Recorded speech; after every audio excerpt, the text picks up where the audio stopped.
Hello friends, welcome to Gowri's home.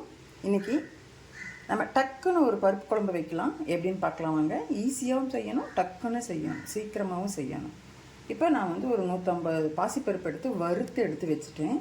வறுத்து சின்ன குக்கரில் போட்டிருக்கிறேன். இதில் சின்ன வெங்காயம் ஒரு 4, பெரிய வெங்காயம் ஒரு அரை சைஸு, தக்காளி 1, பச்சை மிளகாய் ஒரு 3, மிளகு, சீரகம், பூண்டு, கருவேப்பிலை, கொத்தமல்லி,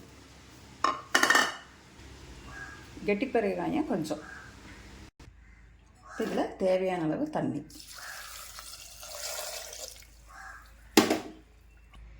கொஞ்சம் மஞ்சத்தூள். எனக்கு கொஞ்சம் தண்ணி கம்மியாக இருக்கிற மாதிரி இருக்குது, நான் இன்னும் கொஞ்சமாக ஊற்றிக்கிறேன். இப்போ இந்த குக்கரை மூடி வச்சு 3 விசில் விட்டு எடுத்துடலாம்.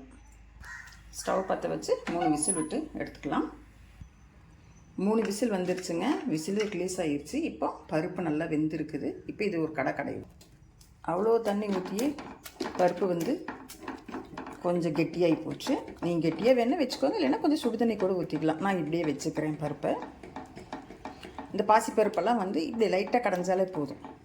உப்பு போட்டுக்கலாம். எனக்கு உப்பு காரமெல்லாம் கரெக்டாக இருக்குது. இப்போ நம்ம இதையே தாளித்து விட்டுடலாம்.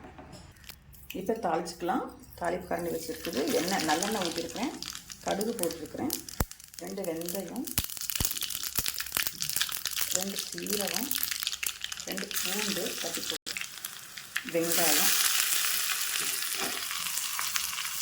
இதெல்லாம் போட்டு நல்லா பொரியட்டும்.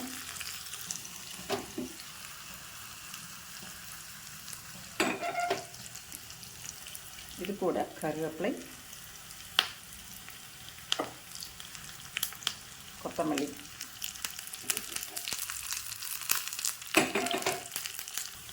இப்போ இந்த தாளிச்சது எடுத்து பருப்பில் கொட்டிடும். ஈஸி. அப்படி கொஞ்சம் இதில் ஊற்றி கொட்டியாச்சு. பருப்பு ரெடிங்க. 5 நிமிஷம் இந்த பருப்பு பண்ணிடலாம். பருப்பு வந்து பாசிப்பருப்பு வந்து நம்ம வயிற்றுக்குள்ளே இருக்கிற அந்த வயிற்று புண்ணையும் ஆக்கும். அதே மாதிரி நம்ம சாப்பிட்றது வந்து சாப்பாட்டுக்கும் வச்சுக்கலாம், சப்பாத்திக்குமே வச்சுக்கலாங்க. 2க்குமே சேர்த்து வச்சுக்கலாம். 2 in 1 அப்படிங்கிற மாதிரி. சரிங்க, இந்த மாதிரி நீங்களே செஞ்சு பாருங்கள். செஞ்சு பார்த்துட்டு எப்படி இருக்குன்னு எனக்கு சொல்லுங்கள்.